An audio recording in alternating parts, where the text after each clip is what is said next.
بسم الله الرحمن الرحيم والصلاة والسلام على أشرف الأنبياء والمرسلين. On continue le cours de reproduction chez les spermaphites. Aujourd'hui, on va continuer avec la partie de formation des graines de pollen. وكما قلنا على la formation des graines de pollen هو l'équivalent de la spermatogénèse chez l'homme. وقلنا على les graines de pollen هما les gamétophytes mâles chez les spermaphites. Donc, les graines de pollen, comment les forment? Donc, les graines de pollen, ils vont former à partir donc d'une cellule qui s'appelle la cellule mère ou la cellule sporogène. La cellule mère, c'est une cellule qui est diploïde. معناها les granitières chromosomiques donc et des N. Donc, des N, des N égale à 6, des N égale à 8, des N égale à المهم la granitière chromosomique est sous forme de DZN. حسب السبرمافيت الصا نحدو le nombre de chromosomes كام. Donc هاي la cellule mère فيها donc c'est une cellule qui est diploïde et donc les formules chromosomiques donc c'est de DZN. Donc هاي la cellule mère il va subir une division cellulaire. Cette division se fait par méiose. Donc elle est divisée par méiose. كما نشوفنا على la méiose في des phases. في la division réductionnelle ou في la division équationnelle. Donc, il va cibler la première division réductionnelle et il va donner des cellules qui sont liées. Donc, les cellules s'appellent les microspores. Donc, les cellules, ce sont des cellules qui sont donc contiennent un chromosome. Donc, ce sont des cellules qui sont haploïdes. Donc, je suis une cellule qui est diploïde vers une cellule qui est haploïde. Donc, les microspores également vont subir une deuxième division, la deuxième phase de la méiose qui est la division équationnelle. Donc, un tétrade qui contient 4 cellules, les plus souvent donc sont liées. Les 4 cellules, ce sont des cellules haploïdes et donc les noms c'est les microspores. معناها la cellule mère est divisée par méiose et il va donner donc un tétrade qui contient 4 microspores qui sont des cellules haploïdes. هذا اللي يميز la gamétogénèse chez les spermaphites عن la gamétogénèse chez l'homme. Le tétrade également, il va subir une division cellulaire par mitose. Nous voyons la spermatogénèse, après la méiose, mais avec une autre division. Alors que chez les spermaphites, après la méiose, il y a une mitose. Donc, le tétrade est formé par 4 microspores, 4 cellules haploïdes, là, il y a une division cellulaire par mitose. Donc, plus précisément, la division cellulaire par mitose, donc il touche le noyau alors que le cytoplasme donc il est intact. معناها ذا الميتوز اللي يخلق التتراد اللي يخلق الميكروسبور ما يمس le cytoplasme. Il touche surtout le noyau. Donc le noyau va se diviser en deux. Donc بدل من تعود السليل كانت فيها نويو واحد راح يجينا السليل فيها deux noyaux. Donc un noyau donc s'appelle donc le noyau végétatif. Un autre noyau s'appelle le noyau reproductrice. وهذه السليل اللي فيها دي نويو un noyau végétatif et un noyau reproductrice هي اللي نقالها les graines de pollen. Donc les graines de pollen يظهرن après la mitose ou l'endomitose de la tétrade. Donc les graines de pollen plus précisément في هذا الشيما donc فيهم des noyaux. Donc un noyau qui s'appelle le noyau reproductrice.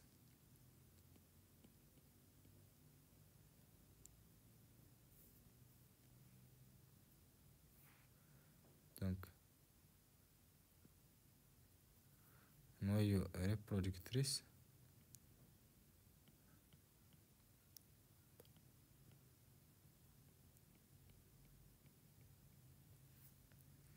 et un noyau qui s'appelle le noyau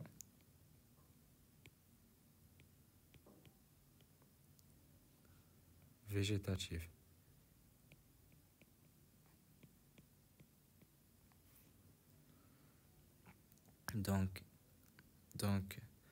Donc هذه هي la microsporogénèse ou la pollinogénèse ou le processus de formation des graines de pollen. Donc nous récapitulons. Donc les graines de pollen j'ai une cellule, la cellule mère ou la cellule sporogène qui était une cellule qui est diploïde. Il va subir une division par méiose. Donc il va donner 4 cellules haploïdes qui sont liées, qui s'appellent les tétrates. Alors les 4 cellules liées donc dans l'ensemble qui s'appelle les tétrates, donc ils vont subir une endomitose. Donc leur noyau va se diviser alors que leur cytoplasme reste intact. Donc il va donner une cellule qui contient des noyaux. Un noyau qui s'appelle le noyau reproductrice et un noyau qui s'appelle le noyau végétatif.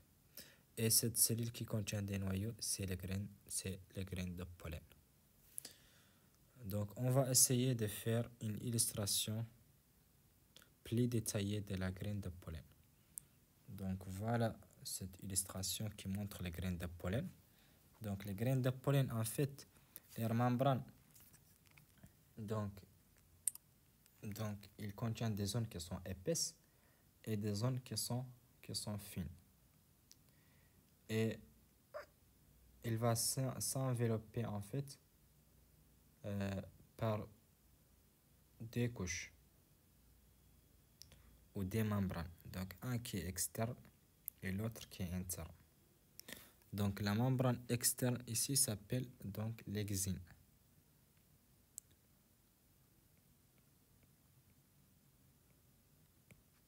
Et la membrane interne s'appelle l'intine. Int, c'est-à-dire intérieur, intine.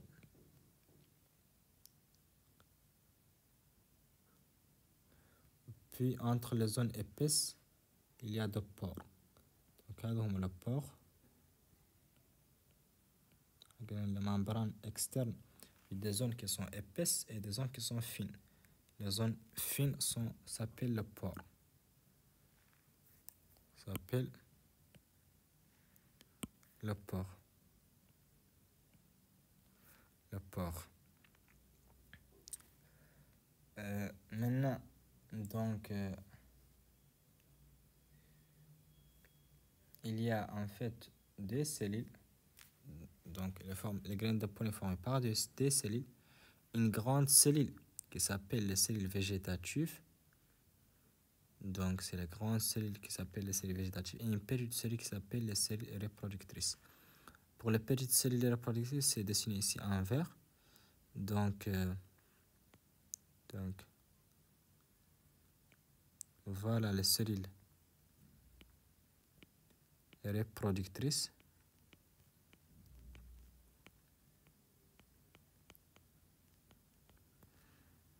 Et voilà son noyau. Donc, noyau de cellules reproductrices.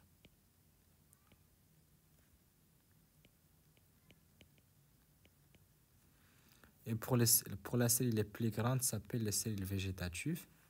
Donc, là, il y a la cellule végétative.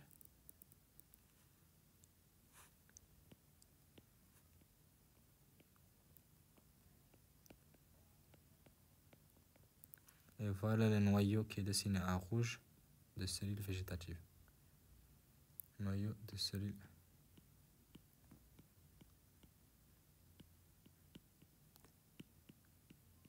Donc, هذه est la structure de graines de pollen. Donc, les graines de pollen est formée par deux cellules en fait. Donc, une grande cellule qui s'appelle les cellules végétatives et une petite cellule qui s'appelle les cellules reproductrices.